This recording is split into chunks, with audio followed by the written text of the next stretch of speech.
Hi, this is a quick walkthrough of setting up the ACLs for our HiOS switches. I'm using an RSP35, but as long as the switch supports the ACLs, the setup should be one and the same.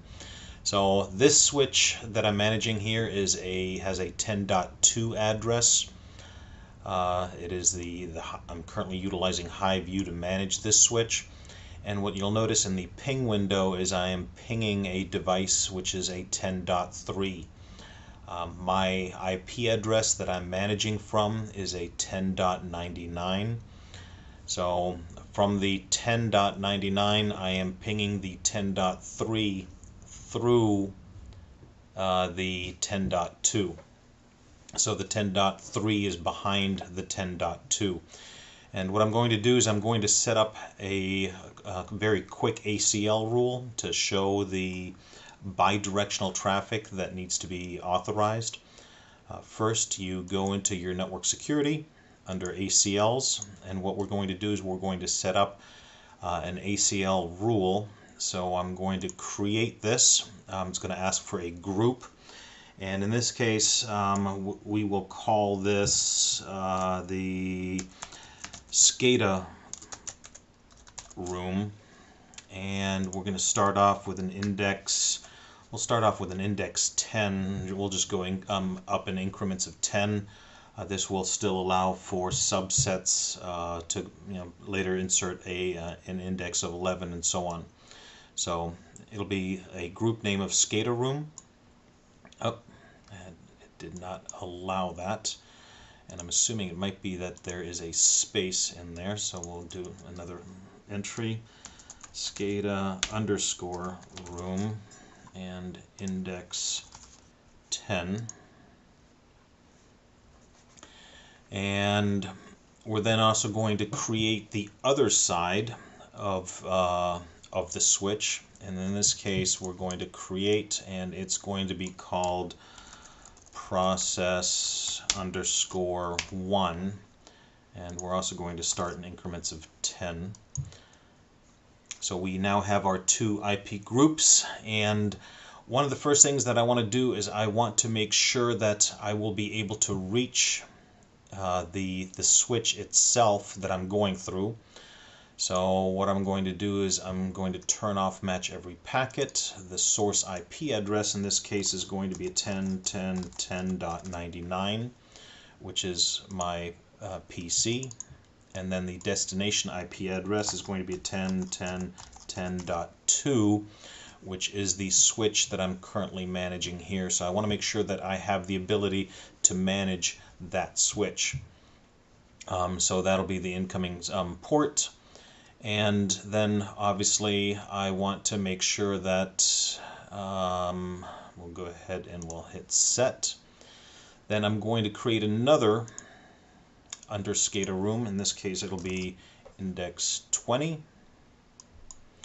And I will want to be able to ping from 10.10.10.99. I want the destination address to be 10.10.10.3.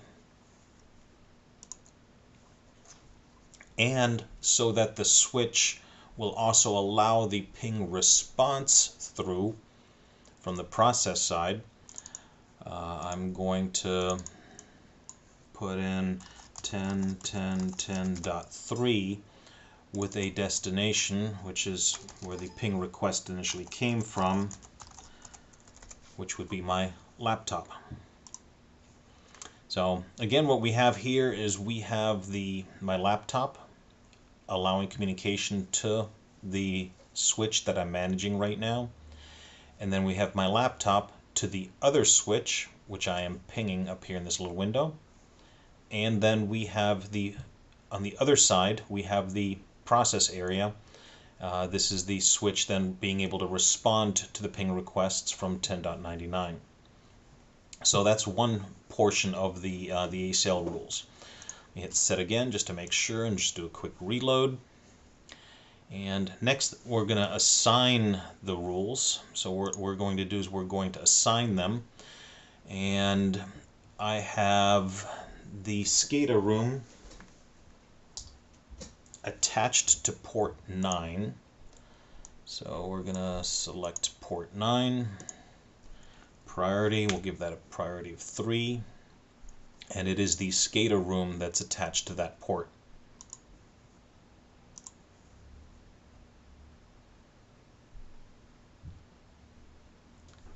The next thing we're going to do is we're also going to assign the other port, and the other port, which is the process room,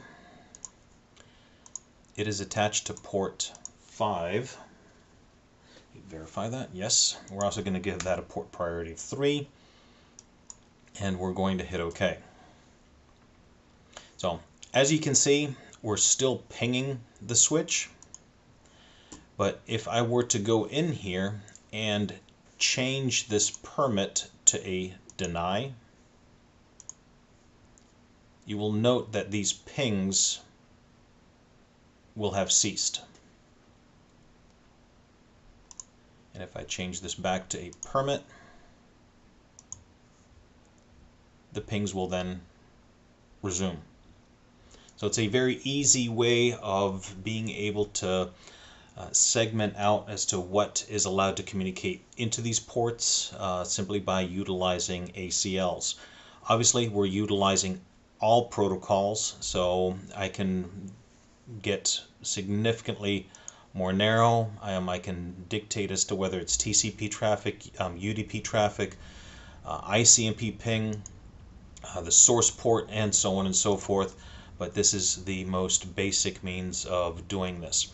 The last thing that needs to be kept in mind is, again, you have this little warning triangle here, so all of these changes are currently residing in your volatile memory. Always make sure that you go into here and save the configuration.